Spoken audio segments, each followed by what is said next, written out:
Здравствуйте, это Площадь Свободы и Руслан Тотров. Главная история минувшей недели – это триумфальная победа поправок к Конституции России и особый осетинский вклад в дело борьбы со здравым смыслом. Вот об этом мы поговорим сегодня здесь, на Площади Свободы. Ну что, наконец-то он закончился. Плебисцит. Недельный. В этот раз голосовали 7 дней без устали и без остановок. Я довольно подробно уже вам рассказывал об этом великолепном действии, но не могу себе отказать в удовольствии и не напомнить еще раз. Все эти мобильные урны, ящики, чемоданы, называйте как хотите. Каждая улица, каждый двор, каждый хадзар, каждый клочок несчастной осетинской земли превратился в поле электорального, простите уж, за такую двусмысленность сражения. Сражение за наши с вами голоса. Впрочем, с голосами получилось очень интересно. История замечательная. Если посмотреть на цифры, так отстраненно и отвлеченно, да, вне контекста, то можно подумать, что Осетия уверенно шагнула в сторону чеченско-северокорейского сценария. У нас 82,7% явка и 82,8% поддержка поправок к Конституции.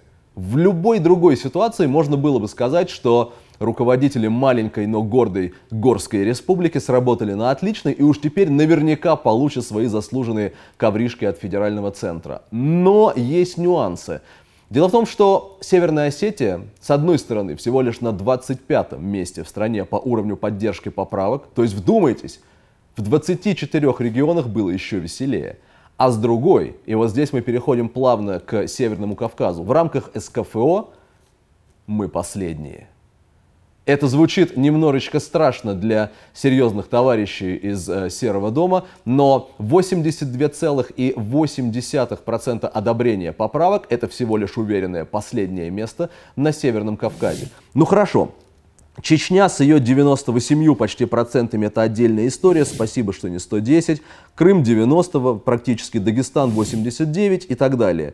Мы последние, 82,8. Что интересно, смотрите еще какая штука. Целых 17% жителей Северной Осетии проголосовали против, и вот здесь мы первые. Эдакий протестный авангард на Северном Кавказе. Что происходило дальше? Безусловно, такой замечательный нюанс не мог не остаться, видимо, незамеченным там, где надо. Ну вот там, совсем наверху. И я сейчас не о Боге. Хотя в российских реалиях, возможно, я как раз-таки и о Боге. В Осетии придумали, как вывернуться. В Осетии решили, что преданность и благочестие необходимо продемонстрировать в прямом смысле этого слова наглядно, и объявили о флешмобе. Да, вы не ослышались, о флешмобе с конями. Не, ну вы, конечно, уже слышали эту историю и видели, самое главное, про лошадок, замечательную, в кавычках, эту акцию. Мы сейчас очень подробно о ней поболтаем с вами. Но смотрите, какая история.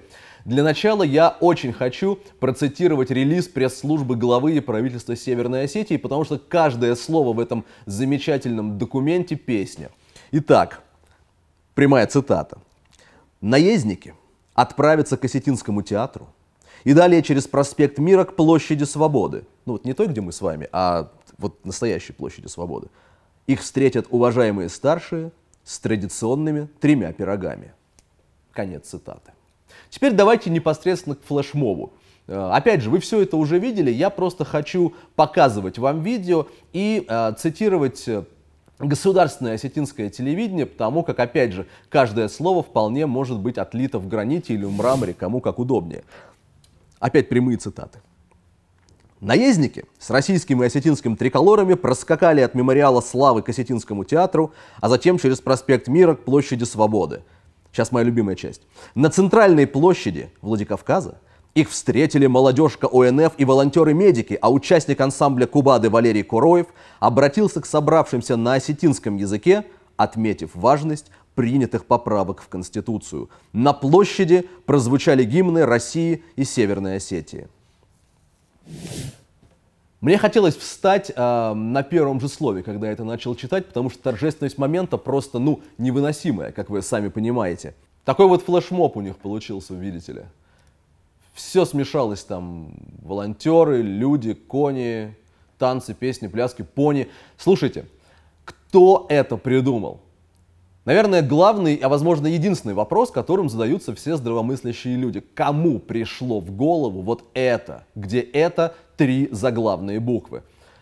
Как вы понимаете, журналисты – люди, обладающие достаточно разветвленной агентурной сетью в республике с точки зрения добывания информации. Поэтому, по моим данным, волонтеры сыграли одну из ключевых ролей в оформлении этого развеселого спектакля.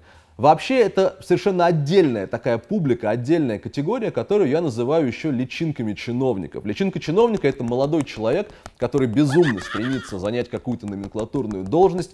И это стремление вкупе с остальными телодвижениями нехитрыми, оно абсолютно видоизменяет нормального юношу или нормальную девушку и превращает в такого, знаете, серокостюмного, одинакового с лица обитателя того самого серого дома, к которому и прискакали наездники. Вы когда-нибудь слышали о Неглерии Фоулера?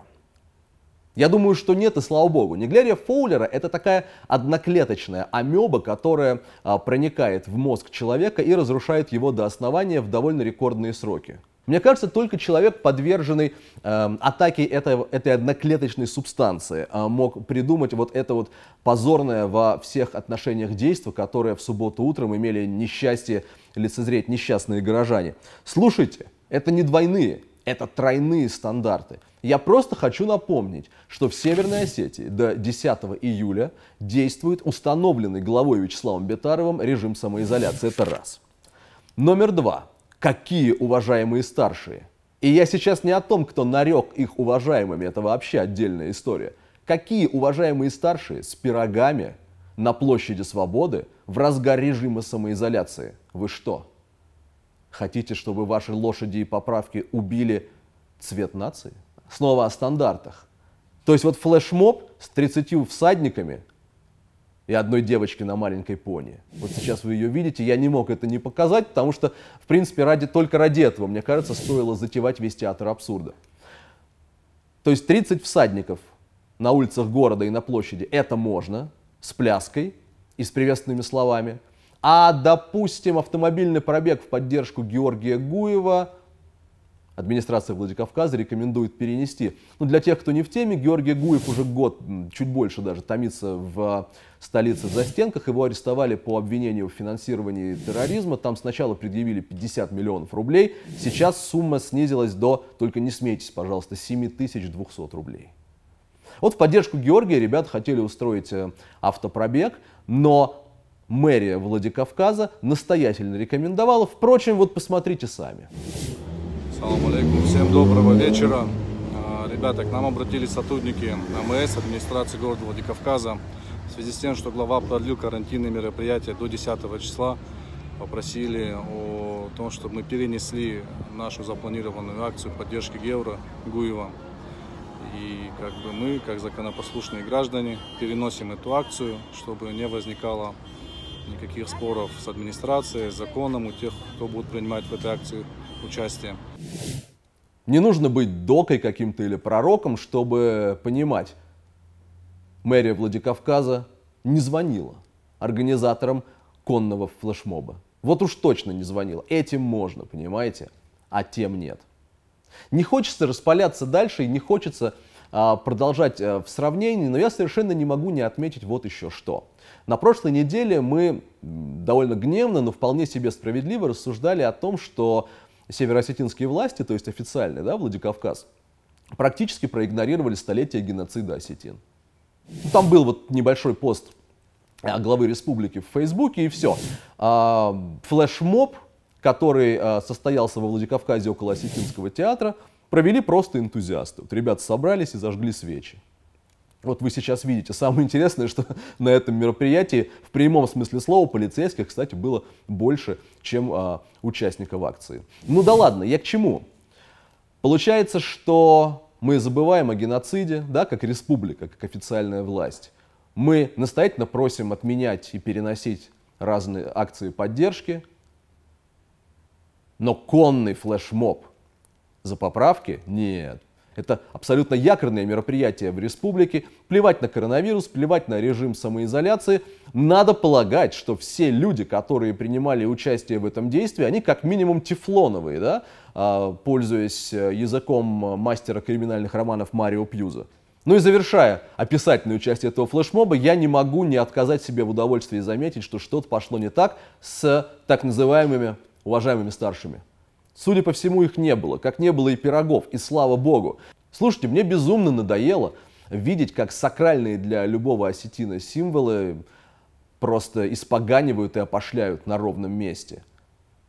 На несчастные 3 пирога кладут автомобильные номера, медали, ордена, почетные грамоты и что только еще не делают. Вот теперь на них решили положить конституционные поправки. Что ж, слава богу, что не получилось, хотя остряки в осетинском интернете вполне резонно заметили, что, наверное, учитывая всю фантасмагоричность происходящего, те самые пироги должны были быть с семгой, курицей и яблоками одновременно. Тогда, наверное, это действие все приняло бы исключительно гармоничный такой характер. Ну и еще. Тут днями заслуженный художник Северной Осетии, а возможно и Российской Федерации Жанна Маргоева, заявила, что она сильно опасается возможного нового всплеска коронавируса из-за голосования к поправкам. Что? Да, вы не ослышались. Сейчас буду цитировать вам от и до, для того, чтобы вы оценили всю прелесть происходящего. Конечно, мы волнуемся, говорит Жанна Маргоева, чем закончится неделя с точки зрения роста заболеваемости коронавирусом, несмотря на все предпринятые меры санитарной безопасности. Ни в коем случае не хочется даже думать о том, что процедура проведения голосования как-нибудь собьет ту положительную динамику, которая в республике есть. Очень надеюсь, что этого не будет. Конец цитаты. Какая замечательная председатель Центра избиркома все-таки в Осетии, какая заботливая. Вот она практически слово в слово повторила главного санитарного врача республики господина Тибилова, который 20 апреля вечером, а вы помните, что было 20 апреля, сказал, что все, на маленький, но гордый субъект федерации надвигается смертельная опасность из-за акции протеста на центральной площади Владикавказа. Не, ну удивительно, конечно, да, смотрите, господин Тибилов абсолютно был уверен в том, что митинг нанесет страшный пандемический удар по нашему населению, а госпожа Маргоева, она уже гораздо более оптимистична. Конечно, я не хочу сейчас только лишь ерничать. Я понимаю, что пик пройден, и, возможно, даже режим плато уже остался позади. Мы говорим о спаде нашествия COVID-19 на Северную Осетию. Тем не менее, знаете, когда я смотрю на эти цифры, вы знаете, что мы в «Крыльях» собираем еженедельный дайджест по новым заразившимся и вот прочему. Сейчас вы видите в углу у себя на экране, когда я смотрю на эти 22, 22, 21, 22, 22, 20. Ну, я просто хочу сказать, что красивые цифры. А все остальное вы уже можете, в общем-то, додумать сами. И вот когда вы будете додумывать или прикидывать, или читать что-то дополнительное в сети, я просто призываю вас еще раз задуматься о тех самых стандартах. Почему? Одно массовое мероприятие, по версии властей, гарантированно приведет едва ли не к мору жителей республики, а другое нет. Почему можно флешмобить, но нельзя кого-то поддерживать? Почему в порядке вещей забывать о страшных датах, но прямо в 8 утра в выходной день начинать великую государственную акцию поддержки? Почему? Так что, друзья дорогие, в следующий раз, когда вы услышите, как осетинские государевы мужи с азартом, страстью и запалом рассказывают, что денно и ночно, ну вот практически в круглосуточном режиме пекутся о судьбах народа, просто помните, все, чем на самом деле занимаются эти номенклатурные киборги с осетинскими фамилиями, это оттачивание мастерства филигранного прогиба перед серьезными дядями из федерального центра. Эдакая коленно-локтевая региональная политика в действии от признанных мастеров жанра. Ну или осетинский цирк с конями, если хотите. Счастливо. Увидимся на площади Свободы.